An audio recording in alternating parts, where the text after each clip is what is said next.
ብሌን በሀዘን ተዋጠች። ብሌን እንግዲህ ወይዘሮ ገነት የእንጀራ እናቷ በረኪና በመጠጣት ህይወታቸውን አሳለፉት። ምክንያቱም ይህ ጸጸት ሁኗታል አሁን ለብሌን ይህ ማሳደግ እንደዚህ ከሆነ በማለት እንግዲህ ቀኑና ሌሊቱ ጨለማ የሆነባቸው ወደ ቢጸልዩም እሷን ሊያገኙ ባለመቻላቸው ምን አድርጌህ ነው ጌታዬ ሰተህ ለምን ነሳኸኝ የራሴስ ልጅ ባደረክልኝ በማለት ቢማጸኑትም እንግዲህ ምንም አማራጭ የለኝም፣ ከሷ ተለያይቼ መኖር አልችልም፣ ጨለማ ውጦኛል፣ ወደ ጨለማው ቤት ልሄድ ብለው እንደተሰናበቱት እንግዲህ ቤታቸው ሄደው ገዝተው እንግዲህ በረኪናውን በመጠጣት ህይወታቸው ማለፉ በጣም ያሳዝናል።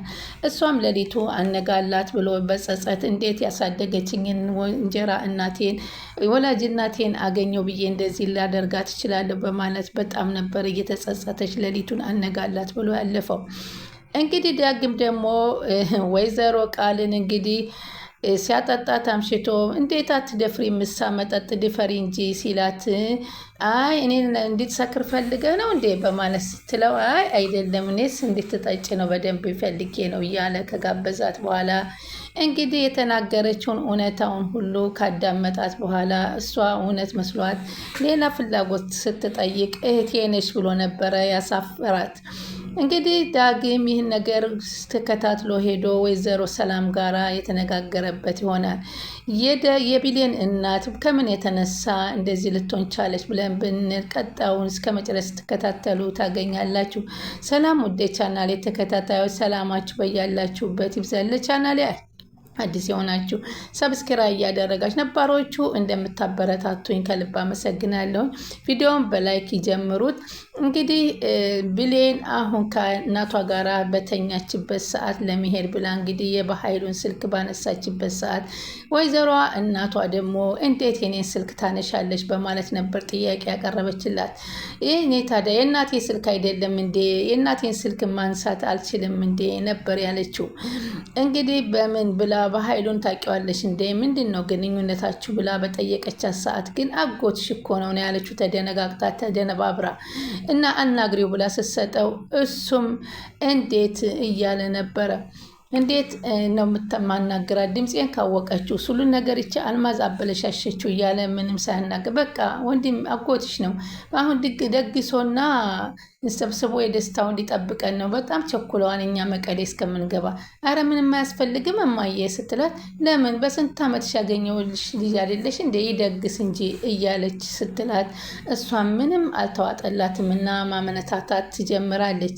ከዛም እንዴት አሁን የወላጅና እንጀራ እናቴን ጥዬ መሄዴ ትክክል ነው? እሷ እኮ ማንም የላትም። እኔ እንዴት ነው ጥያት የሚሄደው? በፍጹም ጥያት ከወላጅ እናቴ ጋርም መሆን እፈልጋለሁኝ፣ ግን ቤተሰቦቼን ዘመዶቼን እፈልጋለሁኝ። ግን እንደ ማንኛውም ሰው ማንነቴን መጠየቄና የማንነቴን መልስ ማግኘቴ ጥፋት ነው? ትክክለኛውን ነገር እንዲወስን አምላኬ ሆይ እገዘኝ በማለት ራሷን እያጨናነቀች አደረች። ወይዘሮ ገነትም ደግሞ ከሱቅ በመሄድ እንግዲህ በረኪናውን ገዝታ መታ በረኪናውን በቢላዋ እየቆረጠች ይዛ እያለች እንግዲህ ምንም አማራጭ የለኝም፣ ያለ ብሌን መኖር አልችልም፣ ወንዱን ልጄን አጣሁኝ፣ ብሌን ተስፋዬ ናት፣ ብታመም አምላኬ ሆይ ይህም ማድረግ ምን ያህል ኃጢአት እንደሆነ አውቃለሁ፣ ይቅር እንደማትለኝ አውቀዋለሁ፣ ማረኝም አልልህም፣ ያንተ ምህረት የሚገባኝ ሰውም አይደለሁም፣ እባክህ አምላኬ ያለ ብሌን መኖር ስለማልችል ብቻን ፈጣሪ ሆይ እንግዲህ አንተ አንድ ነገር ብቻ ነው የምለምንህ፣ ከልጄን ጠብቅልኝ፣ ከወላጅ እናቷ ጋር ደስተኛ ህይወት ስጥልኝ በማለት መልካም ምኞቷን በመመኘት ነበረ በረኪናውን አንስታ የጠጣችው። ግን ይህንም ቢሆን ለምን እሷ ራሷ እንቅልፍ ነስቷት ውጭ ለውጭ ቤት ለቤት እያለች ወይዘሮዋ ወላጅ እናቷ ደግሞ እስካሁን ሰዓት የታለች? ውጭ ሰካርኳ ስንት ሰዓት አለኝ የታለች እያለች ይቺ መቼም የገዛ ልጄ ብትሆን አቃጥላ ትገለኛለች በማለት ፍለጋዋን ትቀጥላለች። ብትፈልጋትም ግን ብሌንን ልታገኛት አልቻለችም። ምክንያቱም ብሌን እስኪ ወደ ፈጣሪ ሄጄ ፈጣሪ ጋር ልማከር ብላ ወደ ቤተ ክርስቲያን ሄዳ ነበር። ወይኔ እሰራላታለሁኝ በማለት ወደ ሳሎን ቤት ስትገባ ወይዘሮ ማነች ቃል ቁጭ ብላ ነበር እና አንቺ አልማዝ አለቻት። ደነገጠች። አንቺ እኮ ብሌንን አይተሻታል አለቻት። ብሌን አላየኋትም፣ ምናልባት ቤተ ክርስቲያን ልትሄድ ትችላለች አለቻት። ነግራኝ አትሄድም እንደ ታዲያ እኔ እናቷ አይደለሁም? እናቴ ትጨነቃለች ብላ አታስብም አለኝ። ከዛ ወዲህና ወዲህ ቃኝት ታደርጊን አልማዝ አለቻት። ደነገጠኝ። ወይ አለች። እናቷ እንዳልሆንሽ እኮ አውቃለሁ አለቻት። ምን ብላ? እንዴት? ቆይ እንዴት አለች። በጣም ጎበዝ ተዋናይ ነሽ። እኔንም እኮ ልታሳምኝኝ ደርሰሽ ነበረ። በምንድን ነው የምታወሪው? ምን እያልሽ ነው? ዝም ብለሽ እንዳመጣልሽ ተቀባጥሪ ያለሽ አለቻት። ተረጋጊ አለቻት። ቃል እኔ በኃይሉ ሰው ነኝ። ስላንቺ ሳትመጪ ነው የማውቀው። ገባሽ አለቻት። ነው እንዴ? እኔ እኮ ታወቀብኝ ብዬ ደነገጥኩ አለች። አንቺ ማንም አያውቅም፣ በጣም ጎበዝ ነሽ፣ ማስመሰል ታውቂያለሽ አለቻት። የዚህ ጊዜ ሰላም ስትመጣ ኧረ ሰላም መጣች፣ ዝም በይ ተባባሉና ገቡ።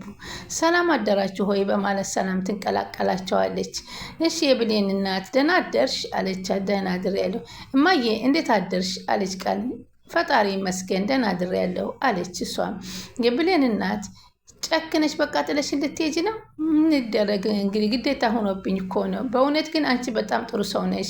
ልጄ ስለ አንቺ ብዙ ነገር ነው ያወራኝ። አመሰግናለሁ። በጣም ነው ማመሰግንሽ አለቻት። እኔ ምንም ያደረግኩላት ነገር የለም። ማመስገን ካለበሽ አሳዳጊዋን አመስግኝ አለች። እሷ ናት ትልቅ ምስጋና የሚገባት በማለት ትነግራታለች። አዎ አለች። ወይስ የውሸቷን ናት? ጊዜ አሁን ቢኖረኝ ይቅርታ ብጠይቃት አውቃለሁኝ። አሁን ጊዜ ያታጫለሽ እንደ ይቅርታ ለማጠት በዛውም ብሌንን ይዘሻት ሂጂና ከእንጀራ እናቷ ጋር ተሰናብታ በዛውም ይቅርታ ጠይቃችኋት ሄዱ። ግን ብሌን የት ሄደች ስትል ብሌን እኮ ቤተ ክርስቲያን ሄዳለች አሏት።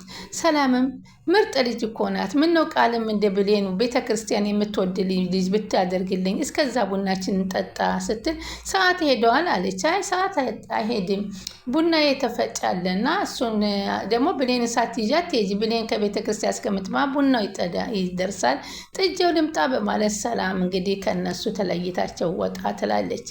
ዳግም ከክላሱ ሆኖ ራሱን መቆጣጠር አቃተ። ቅጁን እየደጋገመ ማዳመጥ ጀመረ። ሰራልሻለሁን ቃል አለ። ቅጁን አሁንም ማዳመጥ ጀመረ ደጋግሞ። ይኸውልህ ብሌን ትክክለኛ እናቱ አይደለችም። እኔ አንተን እወድሃለሁ።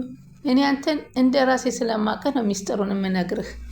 ማለትም አሁን የመጣችው የብሌን እናት አይደለችም። ተከፍሏት፣ ገንዘብ ተከፍሏት ነው የመጣችው የምትለው ስትል እሷ ራሱ እኮ ስትመጣ እኔን አቅፋኝ ነበረ። እውነትሽ ነው ቃልዬ፣ እማማ ትሙት እያለ ስትል እድለቢስ ነኝ ያልከው ግን አንተ እድለቢስ አይደለም፣ በጣም እድል አለህ እያለች እንግዲህ ትነግረዋለች። በዚህን ጊዜ እየሮጠ ቃል አዋርድሻለሁ እያለ አሁን ይጋለጣል። የእናንተ ግን በዚህ ልክ ብሌን ምን አድርጋችሁ ነው እንደዚህ የምታደርጓት? ምን አደረገቻችሁ? አንድ ምንም አታውቅም ምስኪን ልጅ እንዴት እንደዚህ ልታደርጓት ትችላላችሁ? በማለት በጣም ይናደዳል። ለእሷስ እንደዚህ ደስታዋን መንጠቃችሁ ምን ይጠቀማል? እናንተ እኔ እያለሁ ብሌን ማንም እንዲነካት አልፈልግም፣ አጋልጥሻለሁ ቃል በማለት እንግዲህ ወደ ሰላም ቤት ያን ሪከርድ ይዞ ይሄዳል። ከዛ በፊት እንግዲህ ወይዘሮ ኢቱ አብራ ተሽሞንሙና አድራ መጠጧን ጠጥታ መጨረሻ እንግዲህ ልትስመው ስትል በፍጹም አንቺና እኔ እንዴት አይነግኑኝ? እኔ እኮ አንቺ እህቴ ነሽ። እህቴ ነሽ? አዎ እህቴ ነሽ። እንዴት እህቴ ሊሆን ይችላለሁ እንዴ? መሆንሽ ነው ቃልዬ? እህቴ ነሽ? እህቴ አይደለሽም፣ እህቴ ነሽ እኮ። እህቴማ ልሆን አልችልም። በጣም ተጫወትክብኝ። ቆይ እሰራልሃለሁ። አንተ እንዴት እህቴ ነሽ ትለኛለህ? በማለት ተናዳ እየተወርገደገደች እንግዲህ ከክላሱ ስትወጣ፣ ብሌን ደግሞ በቃ ሌሊቱን አልነጋላ ብሎ በእንጀራ እናቷ ስትጨናነቅ ጨረቃዋን እያየው ፈጣሪ ልመኝ ብላ ስትወጣ እኔ ቃል ምንም አልሆንም፣ በጣም ብዙ ፈላጊ ያለኝ እሱ ባይፈልገኝ እያለች ስትል ብሌን ግራ ገባትና ዝም ብላ ታሳቀችባት።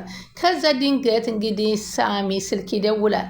ማን ልበል አለችው። ረሳሽኝ እንዴ ቸኩሌት የላኩልሽ ልጅ እኮ ነኝ አላት። እንዴ ቸኩሌት የተላከልኝ ህፃሌ ነው፣ ግን ይሄንን አጋጣሚ ተጠቅሜ ቃልን ላናዳት አለችና ይህን ቸኩሌት የሰጠኝ ህፃሌ ነው። ማን ልበል? ማን እንደሆነ አላቅም። ምን ፈልጎ? ሲጀመር ለእኔ ይሁን ለሌላ ይሁን የተላከው መሆኑን አላቅም። እንዴ ለተላከው እኮ ለሌላ ሰው ሊሆን ይችላል ብዬ ያሰብኩት አለችና ለማናደድ ብላ ወይዬ እንዴት ነህ አለ። ቃልም ቆም ብላ ማዳመጥ ጀመረች እና ውዬ ስትለው ደግሞ ሳሚው ከእውነት ወዳው ነው ብሎ ደስታውን ሞላ። እንዴ የኔ ውድ አለ በሳቅ ተፈንክቶ። የኔ ውድ አለችው ሰም ባለፈው የላክልኝ ቸኮሌት እንዴት እንደወደድኩት እንዴት ምርጫዬን አወቅከው ትላለች ቃልን እያየች ማለት ነው። ቃል በጣም ተናዳለች። ወደድሽው እንዴ ይላል ሳሚ። አዎ ነገ ለምን አንገናኝም? ጥሩ ጊዜ እናሳልፋለን። እውነትሽን ነው አለ ግራ ተጋብቶት። በጣም ደስ ይለኛል አለ ሳሚ። አዎ ታውቃለህ የኔ ውድ ከሚወዱት ጋራ ጊዜ ማሳለፍ ማንም የማያገኘው እድል ነው አለችው። ኧረ አዎ የኔ ውድ አለና በቃ ነገ እጠብቅሻለሁ አለ። ቃልም በብሽቀት በጣም ተናደደች። ብሌንም ብድሯን መለሰች። ምክንያቱም ያው እንግዲህ እንደ አንድ ጊዜ መመረጥም አስፈላጊ ነው አለችና ስትናገር ስትሰማ ግን ምን ሆኜ ነው ምን ነካኝ አለችና ብሌን ወደ ራሷ ተመለሰች። ይቅር በገኝ አምላኬ ምን እያደረግኩ ነው? እኔም እንደሱ ሆንኩ ማለት ነው። ከዚህ በኋላ ሁለተኛ አልደግምም በማለት ለፈጣሪዋ ይቅርታን ጠየቀች። እሱም ግራ ተጋብቶት እንደዚህ ያስቸገረች በአንድ ደቂቃ ልትመጣ ነው እንዴ? እኔ አላምንም። ኧረ የኔ ቆንጆ እኔ ነገር ላገኘሽ ነው በማለት በደስታ ተሞላ። እንዲህ በቀላል ዘዴ እኔ የምታስቸግር መስሎኝ እኮ ነው በማለት ሳሚ ደስታውን እየፈነደቀ እውነት መስሎት እንግዲህ ቀኑን ጠብቆ በማግስቱ ለመምጣት እንግዲህ ሸብረብ እያለ ቢጠብቃት እሷ ጭራሽ ብቅም አላለች። እሷ ወደ ቤተ ክርስቲያኗን ሄደችው። ቃልም በጣም ተናደብ ነበረ። ምክንያቱም እሷ ወደ ዳግም ልትሄድ ስትል እየተስሞነሞነች ይሄ ልብስ ይሆነኛል ወይ እኔ ደግሞ አንቺን ብዬ ማማከርሽ ምን ስለሆንሽ ነው እያለቻት ስለነበረ በጣም ተናዳ ነበርና አናደደቻት ማለት ወይዘሮ ገነት እንግዲህ የድሮ ትውስታውን እያስታወሰ ይዘሽብኝ ልትሄጂ ነው? መቀሌ ድረስ ይዘሽብኝ ልትሄጂ ነው? ምን አለ ለተወሰነ ጊዜ ስስክ ብትተይልኝ፣ ልጅነቷ ለእኔ እንደሆነ አትርሺ። ዛሬውኑ ይዣት ሄዳለሁ። ዛሬ ኧረ በእናትሽ ትንሽ እንኳ ጊዜ ስጪኝ፣ ናፍቆቴ የኔ ልጅ እናትሽን አንድ ነገር በያት እያለች ስትል አለሜን እኮ ይዛብኝ ልትን ያላንቺም መኖር አልችልም እኮ አውቃለሁ እኮ አልወለድኩሽም፣ የወላድ መሀን ነኝ ግን እናትሽ አይደለሁም ትንሽ አታረጋግኝም እያለች እንግዲህ በጸጸት እያለንጋ እየተገረፈች ያለ ልጄ መኖር አልችልም የሚለውን ውሳኔ በመወሰን እንግዲህ ወይዘሮ ገነት ቆይ ለምንድን ነው እንደዚህ ልጄ የምታስጨንቅብኝ? እስከዛሬም ስላሳደግሽልኝ አመሰግናለሁ አለቻት ማለት ነው። ታገኛት ደስ ይለኝ ነበር አለቻት። እኔ ህይወቴን ሙሉ ሞልታልኝ ነበረ አልወለድኳትም እና አዋቴጅን ብዬ ማስቀረት አልችልም በማለት ይህን ሁሉ ተጸጽታ ከዚህ ሁሉ እሷን ካጥቼ መኖር አልችልም በማለት እንግዲህ ወይዘሮ ገነት በረኪናውን ባፋቸው ላይ እየደቀደቁ የመጨረሻ ፍጻሜ ሆኗል። ቀጣይ ምን ይመጣል? አብረን እንከታተል።